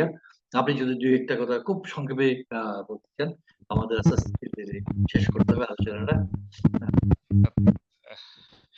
হ্যাঁ, বলছিলাম যে অর্ণবদা অনেকটাই বলে দিয়েছে, মেলমি তো খুব সুন্দর বলেছে, আর যে প্রেজেন্টার সে তো খুব ভালো বলেছে। আমি জাস্ট একটা দুটো কথা, আমার কথা এলো বলে, প্রসঙ্গ এলো বলে বলি যে আমরা যদি ভারতবাসী হিসেবে বক্তব্য না রাখি, আমরা যদি বাংলাদেশের অধিবাসী হিসেবে বক্তব্য না রাখি, আমরা যদি তিস্তা মানুষ হিসেবে বক্তব্য রাখি, তাহলে মনে হয় জিনিসটা খুব স্পষ্ট হয়। কারণ তিস্তার হয়ে কথা বলাটা খুব জরুরি। কোন দেশের অধিবাসী এটা ইম্পর্টেন্ট না। কেন বলছি এই কথাটা? কারণ তিস্তা ক্রমাগত মৃত্যুর পথযাত্রী হয়ে যাচ্ছে। মরশুমে তিস্তাতে কোনো ফ্লোই, বেশ কিছু জায়গাতে কোনো ফ্লোই পাওয়া যায় না, less than 200 cumec flow dry season আমরা পাই। আবার অন্যদিকে বর্ষার সময় মোর দ্যান 2000 কিউমেক আমরা ওয়াটার ফ্লো আমরা দেখতে পাই। অর্থাৎ দুটো বিগ চ্যালেঞ্জেস আসছে। শুকা মরশুমে তিস্তার অস্তিত্ব খুব সংকটে থাকে, আবার বর্ষার সময় ভয়ঙ্কর তার একটা চেহারা দেখতে পাওয়া যায়। ফ্লাড এবং রিভার ব্যাংক ইরোশন দুটো একটা বড় চ্যালেঞ্জ হয়ে যায়। আর শুকা মরশুমে যখন কমে যাচ্ছে তখন তিস্তার ভেতরে যে বায়োডাইভার্সিটিটা নষ্ট হচ্ছে, সেখানে আমার বিরাট বড় একটা খাদ্য ভান্ডার, যেটা তিস্তার দুই পাড়ের মানুষের কাছে খুব সহজলভ্য একটা খাদ্য ভান্ডার ছিল মাছ, সেটাই হারিয়ে যাচ্ছে। এবং এটা হারাচ্ছে কেন? কারণ ওই ওয়াটার ডাইভার্সনের মধ্যে লুকিয়ে রয়েছে কারণটা। আমাদের ইন্ডিয়ান পোর্শনে দেখুন, এখন পর্যন্ত ক্লেম করা হয় 1.97 লাখ হেক্টর জমি চাষের আওতায়, সেচের আওতায় আনা হয়েছে। টার্গেট রাখা হয়েছে 9.2। বাংলাদেশের ডালিয়াতে যে ব্যারেজ হয়েছে সেখানে দেখুন 1.11 লাখ হেক্টর একমাত্র চাষের জমি ইয়েতে এসছে, সেচের আওতায় এসছে, কিন্তু টার্গেট রাখা হয়েছে 7.49 লাখ হেক্টর। এখন এই 9.2 লাখ হেক্টর এবং 7.49 লাখ হেক্টর দুই দেশে যে সেট করা হয়েছে, এটা যে কোনো টেকনিশিয়ানই বোঝেন তিস্তাতে যে অ্যাভেলেবল ফ্লো যা আছে লেস দ্যান 200, তাতে এই দুটো টার্গেট কখনোই ফুলফিল হবে না। কিন্তু এই দুটো টার্গেট ফুলফিল করব, এই কথাটা, এই ধারণাটা জিয়ে রাখা হয়। এবং এখানে যে ক্লেম করা হচ্ছে দুদেশ থেকেই যে 1.97 লাখ হেক্টর চাষের জমি সেচের আওতায় চলে এসছে ইন্ডিয়ান পোর্শনে যে বলা হচ্ছে, কিন্তু রিয়ালিটিতে যদি আপনারা দেখেন অনেক কম জমিতে সেচটা পৌঁছচ্ছে, এবং সেচটা পৌঁছচ্ছে খুব কম জমিতে। তার মূল কারণ হচ্ছে জলটাই অ্যাভেলেবেল নয়। এবং যে লোকটি ধরুন তিস্তা পার থেকে 200 কিলোমিটার দূরে আছে, সেই চাষিকে বোঝানো হয়েছে যে আপনার জমিতে জল যাবে, কিন্তু টেকনিশিয়ান যারা আছেন, যারা সিভিল ইঞ্জিনিয়ার আছেন, তারা নিশ্চিত ভালো বোঝেন যে তিস্তার জল ওই পর্যন্ত অত দূরে পৌঁছবে না, কারণ ট্রান্সমিশন ডিস্ট্রিবিউশন লস বলে একটা বিষয় আছে। 40% জল গিয়ে পৌঁছতে পারে, 40% জল লস্ট হয়ে যায় অন দ্য ওয়ে, 60% পৌঁছতে পারে, কিন্তু অ্যাভেলেবেল ওয়াটারটাই তো ভীষণ কম, যেখান থেকে ওইখানে পৌঁছানো খুব মুশকিল।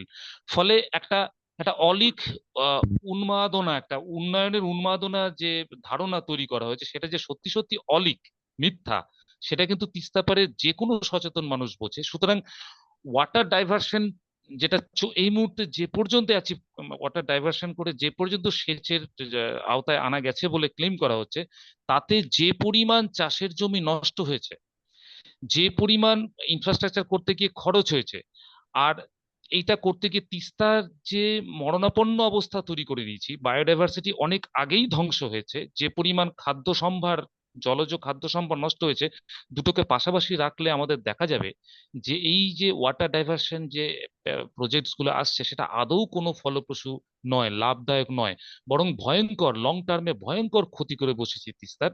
সুতরাং আমরা জয়েন্ট রিভার কমিশন ডিফাংশনিং হয়ে আছে যে আমরা বলছি, আমার মনে হয় জয়েন্ট রিভার কমিশন যদি ফাংশনিং হয়, তখন দুই দেশ মিলে যৌথভাবে একটাই দাবি তোলা উচিত যে এই সমস্ত রকম ইন্টারভেনশন গুলোকে বন্ধ করা উচিত। তা না হলে তিস্তাই একদিন থাকবে না, আমাদের ড্যাম থাকবে, ব্যারেজ থাকবে, জল থাকবে না। তখন আমরা সেই ড্যাম ব্যারেজ দিয়ে আমরা করবোটা কি? ইতিমধ্যে যে পরিমাণ চাষের জমি দুদেশেই ধ্বংস হয়েছে এই ব্যারেজ এবং খাল তৈরি করতে গিয়ে, সেই চাষের জমি যদি থাকতো, আমরা একটা কিছু ফলন সেখানে আমরা পেতাম। এখন প্রশ্ন হচ্ছে তাহলে চাষের কাজের কি হবে? যে লোকটি তিস্তা থেকে 200 কিলোমিটার দূরে থাকে, 150 কিলোমিটার দূরে থাকে, তারা কখনো চিন্তাই করেনি তিস্তার জল দিয়ে সে চাষ করবে। তাদেরকে ভোট ব্যাংক হিসেবে দেখার জন্য তাদেরকে এই স্বপ্নটা দেখানো হয়েছে, এবং স্বপ্নটা যে মিথ্যা স্বপ্ন সেটা আমাদের কিন্তু মাথায় রাখা দরকার। আমাদের পুরো এগ্রি টেকনোলজি যেটা আছে, এই যে high yielding variety, pesticide dependent, irrigation dependent যে এগ্রিকালচারাল টেকনোলজিটা রয়েছে, গ্রিন রেভলিউশন টেকনোলজি, সেইটা আসার পর থেকে এই ওয়াটার ডিমান্ডের প্রশ্নটা আসছে, ওয়াটার ডাইভার্সনের প্রশ্নটা আসছে, আর তিস্তা নদী মারা যাচ্ছে। আমাদের এই এগ্রিকালচারাল টেকনোলজিটাকে রিপ্লেসমেন্ট যদি করা যায়, আমাদের যে এজ ওল্ড যে ট্র্যাডিশনাল টেকনোলজি ছিল, সেটা দিয়ে যদি রিপ্লেস করা যায়, এটাই একমাত্র রাস্তা হতে পারে। কিন্তু তিস্তার জলকে তুলে নিয়ে দূরের কোনো চাষের জমিতে নিয়ে অতিরিক্ত ফলন ফলানোর যে স্বপ্ন দেখা হচ্ছে, তাতে নদীটাই একদিন থাকবে না। সুতরাং ফলন ফলানোর কোনো প্রশ্নই আসছে না। যারা আমরা একটুখানি 50-60 বছরে, মানে এই এই বয়সে পৌঁছেছি, মাঝ বয়স পার করে গেছি, তারা নিশ্চয়ই বুঝতে পারছি ছোটবেলায় যে পরিমাণ জল তিস্তা দিয়ে যেত, তিস্তাতে যে পরিমাণ মাছের বৈচিত্র্য ছিল, সাধারণ মানুষ তিস্তা থেকে যেভাবে রুজি রুটির ব্যাপারে নির্ভরশীল ছিলেন, তারা প্রত্যেকেই তিস্তা থেকে ডিসকানেক্টেড হয়ে গেছেন, এবং জলের পরিমাণ কমে গেছে, জীববৈচিত্র্য ধ্বংস হয়েছে। স্বাভাবিকভাবে যে খাবার তিস্তা থেকে আমরা পেতাম নদী তীরের মানুষ, সেই খাবার ধ্বংস হয়েছে। এই এই সেচ নির্ভর এই উন্মাদনার এই উন্নয়ন প্রকল্পটাকে সামনে রাখার জন্য। তো আমার মনে হয় আমাদের এই দিকটাই, অর্ণবদা যেটা বললেন, যে ইন্টারভেনশন করার ফলে তিস্তা যে ক্রমাগত মরণাপন্ন হচ্ছে, এই দিকটাতে আলোচনায় নিয়ে আসা উচিত। তারপরে আমরা ওয়াটার থাকবে এটা নিশ্চিত করতে পারলে তখন ওয়াটার শেয়ারিং এর প্রশ্ন আসে। আমার মনে হয় এই দিকটা গুরুত্ব দেওয়া উচিত। এইটুকুই, থ্যাংক ইউ। ধন্যবাদ রূপক পাল আপনার আলোচনার জন্য। আমার মনে হয় এটা নিয়ে নিশ্চয়ই আলোচনা হতে পারে। তো Mayalmit already joined with us again. So do you say hello or bye to everybody? Do you want to talk for a minute? We have actually 15 minutes more to talk. So we have some people, participants or also to talk. Mayalmit? Yeah, I just want to end by saying that the disaster, like whatever happened in Sikkim, it's almost a year now, 4th of October. So we talked to the people, we've been working with affected people, and we even wrote memorandum to the Chief Justice to just take a suo motu and give at least compensation and do have rehabilitation and resettlement. That's a basic thing, the human rights we expect. That too, we haven't heard anything from the court. So now we are trying to file a proper PIL, public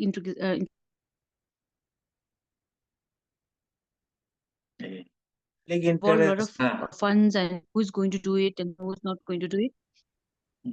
Yes, sir. No, it's okay. So Fine. these are the concern.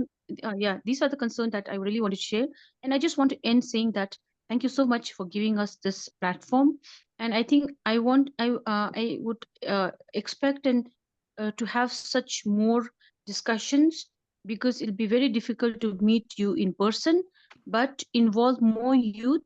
And I think this Teesta sharing issue should be like highlighted in international level, because we've been just taken for granted, and a lot of youth should be involved, because I've been working with some connected with some in Bangladesh. They are very promising.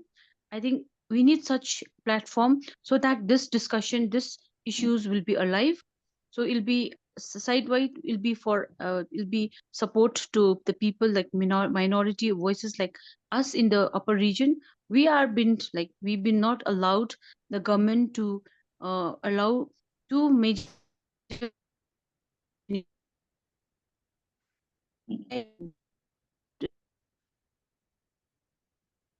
Your network is not good, so we can't. So we expect more of this kind of discussion in the future. I'll be just Thank stop you, the sir. video Thank you, and everybody. talk. Thank you. Thank you very much. Thank you for your suggestion. I believe that we should have a joint platform from Bangladesh, Siliguri, and Sikkim, so that people will talk more and prepare a joint statement, and then raise the voice towards the international community and the governments of two countries. Now, actually, I would love to ask. I have actually 10 minutes more, so Reni will talk 1 or 2 minutes more. But before her, I would love to Hafizul Haq. Are you there, Hafiz bhai? No, Achu bhai? Hafiz bhai নাই? Please. So, ওকে, তাহলে new York থেকে যুক্ত হয়েছেন আমাদের Zakir Hossain Bachchu. He is the leader of Progressive Forum, Odichi, and the Harun Part Chakra. Few 1 or 2 minutes actually he will talk regarding this. আমি আসলে কিছু বলবো না, আমি শুধু হারুন পাঠাগারের পক্ষ থেকে আলোচকদের এবার রেনি চমৎকার উপস্থাপন করছেন, আরো যারা আছেন।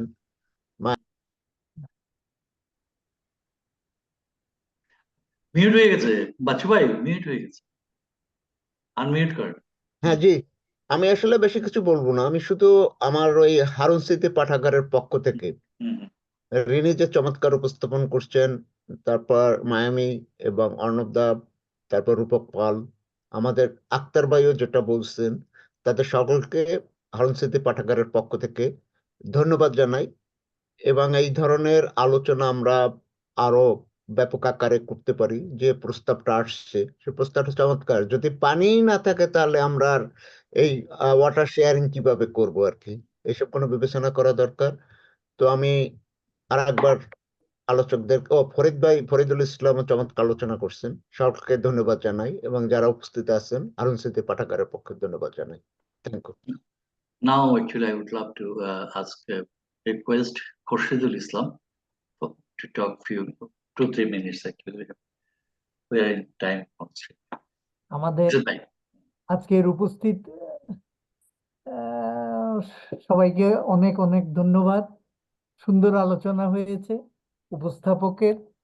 তো আসলে শেষে যে বক্তারা কথাগুলো বললেন, এই রূপক দা, অর্ণব দা, ওনাদের কথা থেকে এবং সিকিমের যে মেয়েটা কথা বললেন, ওনাদের কথা থেকে যে সমস্যাগুলো আমরা দেখতেছি, এগুলো তো ভারতে যারা পশ্চিমবঙ্গে এবং ভারতের কেন্দ্রীয় ক্ষমতায় যারা আছে, এগুলো তো তাদের কাছে কিছুই পৌঁছতেছে বলে মনে হয় না।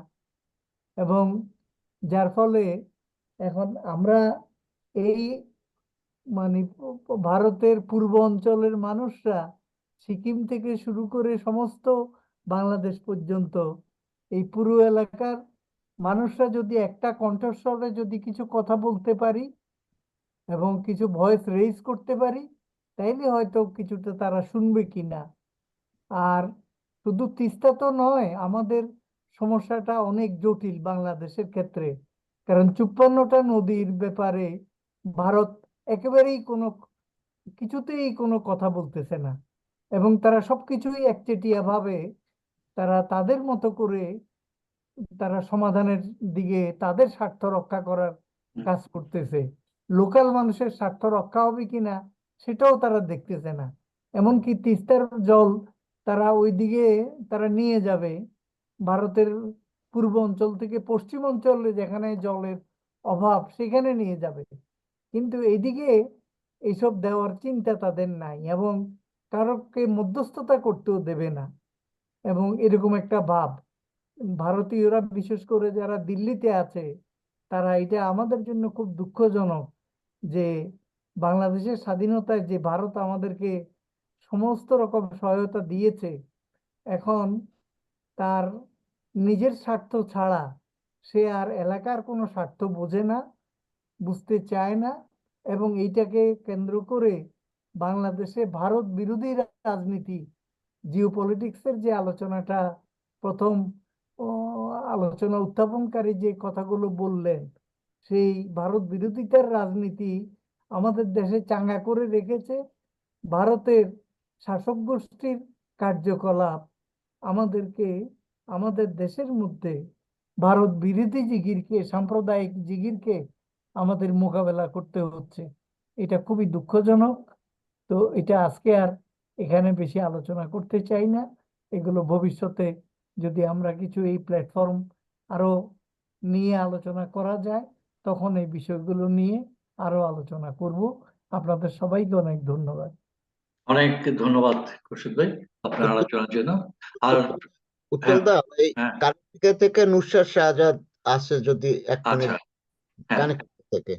হ্যাঁ হ্যাঁ, নুসরাত আজাদ না? হ্যাঁ, ইয়েস, ফ্লোর ইজ ওপেন। একজন বা দুজন কথা বলতে পারবেন খুব অল্প সময়ের জন্য। হ্যাঁ, প্লিজ, ফ্লোর ইজ ওপেন।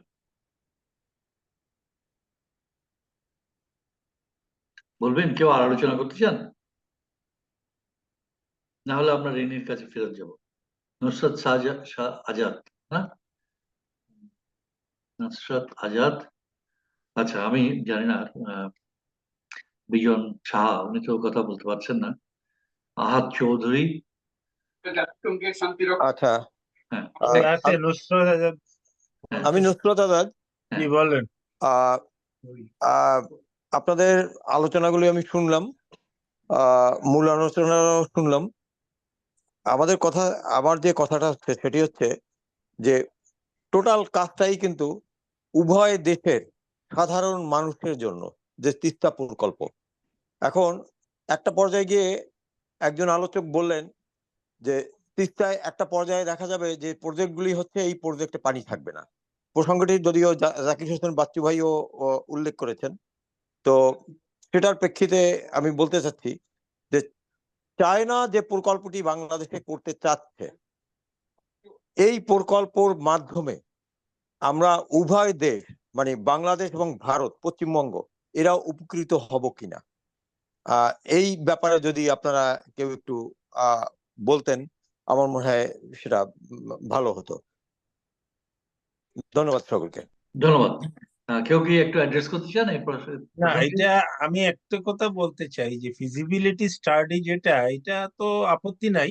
আপনার যেটা বললেন, ফিজিবিলিটি স্টাডি করা যেতে পারে, দেখা যেতে পারে, এখানে আপত্তির কোনো কিছু নাই। কিন্তু একটা জিনিস আমাদেরকে মাথায় রাখতে হবে যে এই তিস্তা প্রকল্পটা আমাদের মধ্যে দিয়ে, চায়না থার্ড পার্টি।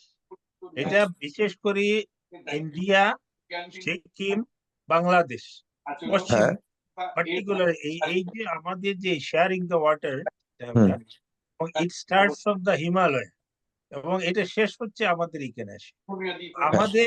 আমাদের সমস্যা আমরা যদি সমাধান করতে পারি, আমার মনে হয় যে সেটা হলো আমাদের জন্য এটাই করতে হবে। কারণ থার্ড পার্টিকে এখানে ইনভলভ করার মধ্য দিয়ে যদি আমরা আমাদের নিজস্ব সক্রিয়তা হারাই তাহলে আরেকটা সমস্যার সৃষ্টি হতে পারে। তা তো অবশ্যই।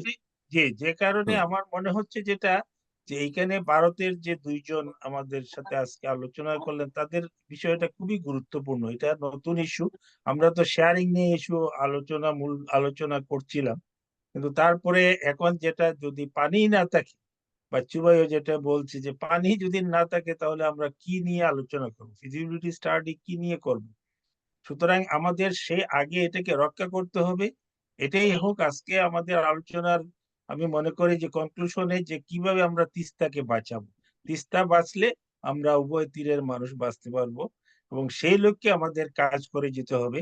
এখানে আমাদের নিজস্ব যে ফিজিবিলিটি স্টাডি আছে, আমাদের জয়েন্ট রিভার কমিশন অলরেডি আছে, এটাকে আরো শক্তিশালী করে এবং এদের ইমিডিয়েটলি, বিশেষ করে আমি মনে করি যে আমাদের বাংলাদেশের বর্তমানে যে এনভায়রনমেন্টাল একটা গভর্নমেন্ট আসছে তাদের সাথে, এবং অলরেডি আমাদের চিফ অ্যাডভাইজার এবং বেলার যে চিফ কোঅর্ডিনেটর অ্যাডভাইজার, তো সবাই মিলে যে দাবিটা জানানো হয়েছে সেটা সেন্ট্রাল গভর্নমেন্ট অফ ইন্ডিয়া, বিশেষ করে আপনার আমাদের পশ্চিমবঙ্গকে এখানে ইনভলভ করতে হবে, কারণ মমতা ব্যানার্জি এটার ব্যাপারে একটু অ্যানয়েড, সেইগুলা করে আমাদেরকে এগুতে হবে।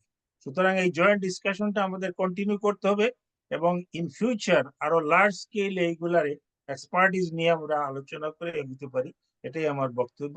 সবাইকে আমাকে অংশগ্রহণ করার সুযোগ দেওয়ার জন্য আবারও ধন্যবাদ। থ্যাংক ইউ আক্তার ভাই আপনার আলোচনার জন্য। রবীন গুহ 1 মিনিট বলতে চেয়েছিলেন। রবীন গুহ। আমার কথা হলো, আমি শুনছিলাম খুব মনোযোগ দিয়ে। সবচেয়ে আমার কাছে মনে হচ্ছিল সিকিমের যে বক্তা বললেন আজকে, সেই কথাগুলো আমাকে আমাদের সবাইকেই মনে হয় বলা যায় কথাগুলো উনি সরাসরি যেহেতু ওখান থেকে সাফারার বা ভুক্তভোগী, আমাদের সবাই হৃদয় ছুঁয়ে গেছে।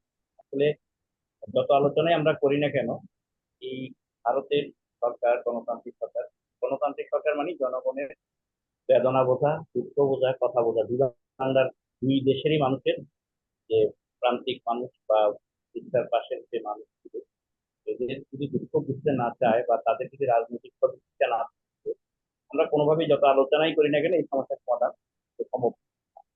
আমি মনে করি ভারতের কেন্দ্রীয় সরকার গণতান্ত্রিক সরকার হিসেবে তার সেই প্রতিষ্ঠা চেষ্টা করবেন এবং সেই মানুষের বেদনা বোঝার মধ্য দিয়েই সমস্যার সমাধান, মানবিক বিচার সমস্যা সহজে সমাধান দিতে হবে। সবাইকে ধন্যবাদ। Thank you Robin. আমার মনে হয় আমরা শেষ করব। Renee, do you like to add anything? একটা মিনিট বলতে পারি উৎপল দা? বলেন। আচ্ছা, সরি, মানে সেটা হলো, দেখেন আমার মানে ইয়ের যে প্রথম যে এটা ছিল আমাদের মেইন যে আজকের প্রবন্ধটা ছিল, সেটা হলো মূলত ডিসকাশন ছিল, সেটা হলো মূলত মানে জিওপলিটিক্যাল আর কি। কিন্তু এই ইস্যুটা জিওপলিটিক্যাল না, এটা হলো মানে পরিবেশের সাথে জড়িত এবং নেচারের সাথে জড়িত। এই জন্য আমরা যদি সেইভাবে দেখতে চাই, এবং এই নিয়ে অনেকেই বলছেন, আমার মনে হয় যখনই আমরা জিওপলিটিক্যাল নেব তখন আমাদের বিভিন্ন রকমই হবে, মানে বিভিন্ন জায়গার লোকের বিভিন্ন স্বার্থ। সিকিমের লোকের এক স্বার্থ, আমাদের এক স্বার্থ, পশ্চিমবঙ্গ বা ভারতের অন্য একটা স্বার্থ।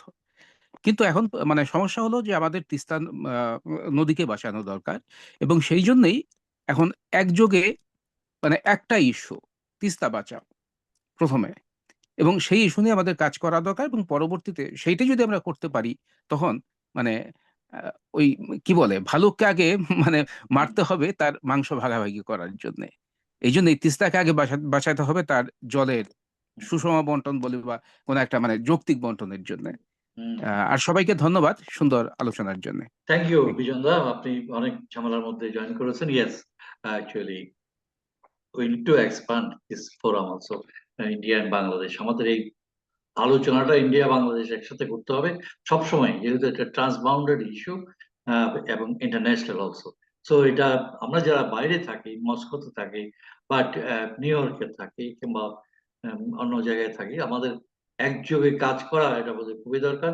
বিকজ এটা বাংলাদেশের জনগণের পক্ষে সম্ভব না সব প্রজেক্টকে ইয়ে করা। যখন প্রজেক্টের আলোচনাটা আসে সিকিমে কিংবা বাংলাদেশে কিংবা এদের ফিজিবিলিটি স্টাডিটাও আমাদের দেখতে হবে, এবং সেখানে যেখানে যেখানে আমাদের বাধা দেওয়া দরকার সেখানে এইসব ইন্টারন্যাশনাল ফাইন্যান্সিং যে অর্গানাইজেশন গুলো আছে তাদের কাছে প্রোটেস্ট আমাদেরকে জানাতে হবে যে this will actually what is happening Teesta কিন্তু আমরা মেরে ফেলছি, it is not natural death, it is abnormal death, and we are killing, we the people, we the government. আমরা কিছু স্বার্থান্বেষী vested interested people, we are killing the Teesta River, not only Teesta, there are lots of rivers, so that we have to talk for our biodiversity, for our conservation issues.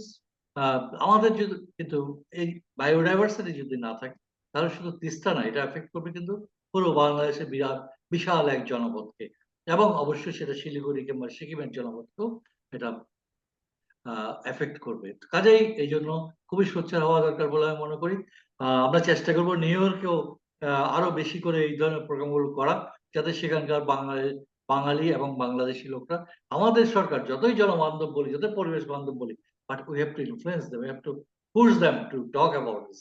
যখন আমরা সরকারে যাই তারা বিভিন্ন ডিপ্লোমেসির কথা ভাবে, বিভিন্ন তাদের পাওয়ারের কথা ভাবে, সে পাওয়ারের কথা না ভেবে পিপলের কথা ভাবে, সেটা আমাদের করতে হবে। Reading floor is years to conclude, and তারপর আমরা শেষ করব।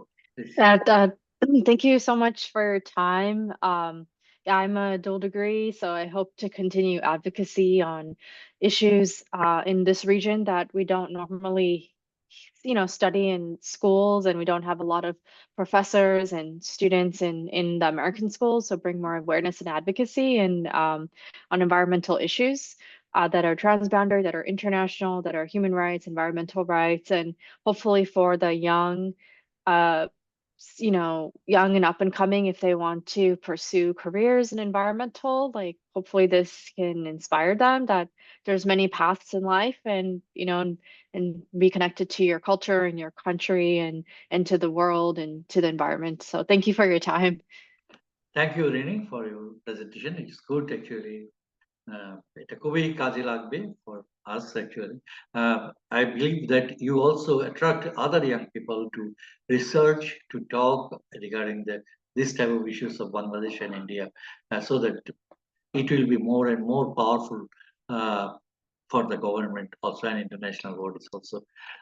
So raise your voice, everybody from everywhere. Much thanks to Mayalmeet for joining us. It is really interesting for us to listen from her.